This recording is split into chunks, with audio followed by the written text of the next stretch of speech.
It's the starting five. I'm Yaron Weitzman. This week we are talking Eastern Conference NBA All-Stars. No, the game is not until February 20th, but voting has already opened up. Also, a quick refresher for those who don't remember, we are no longer doing official positions by guard, forward, and center. Instead, we have 3 front court, 2 backcourt players, and voting is weighted 50% for fans, 25% players, 25% media.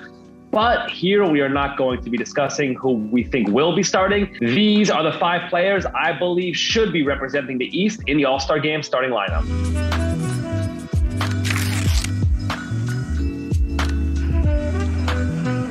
Front court spot number 1, Kevin Durant. What Kevin Durant is doing this season is absolutely ridiculous. He's leading the league in scoring, is second in minutes, is shooting a scorching 52% from the field, dishing out a career best 5.9 assists per game, and has basically carried a Nets team to the top record in the Eastern Conference. Durant has also been fantastic on defense this season. The Nets often use him to shut down opposing top guns, and he's probably been the top reason why they have been able to transform into the league's 6th best defensive unit. Durant could very well be in line for his 2nd MVP award. He's an obvious choice here for one of these spots. Front court spot number 2, Giannis, another easy call. Giannis has been as dominant and overwhelming as ever. The basic counting stats are there. He owns the league's 2nd best player efficiency rating, trailing only Nikola Jokic, and the Bucks have the East's 3rd best record and seem primed to make a late season run and maybe even go after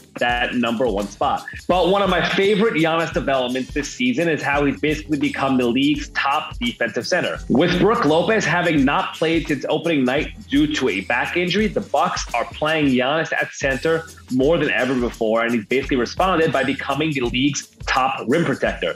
Opponents are shooting a minuscule 46.2% against Giannis at the rim, the top mark in the NBA. You will not find a player who does more on both ends of the floor than Giannis. For my 3rd front court spot, I'm going with Joel Embiid. Things get a little trickier trying to figure out who should get the final front court slot. Jimmy Butler has been fantastic this season, but because of injuries, he's only played 20 games. Jason Tatum's scoring is there, but his efficiency has dropped and the Celtics are struggling.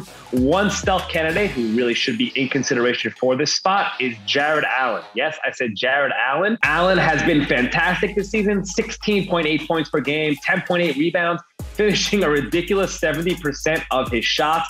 He's also been one of the key components of the Cavaliers defense that is ranked 2nd in the NBA, and he's a major reason why the Cavs, yes, the Cleveland Cavaliers, have the 3rd best record in the Eastern Conference. Allen may not be starter worthy, but he is certainly someone who should be on the East All-Star team in February. All that being said, I'm still going with Joel Embiid for my final front court slot. Yeah, he's only played 22 games this season, and he struggled a bit with his jumper, but he's also been dominant. He's the only player in the NBA who's required to carry the entire load on both ends of the floor. Everything the Sixers do on offense, everything they do on defense, it all runs through Embiid. Yeah, they're only hovering around 500 and have had a disappointing season, but if not for Embiid's dominance, they would be a lottery team.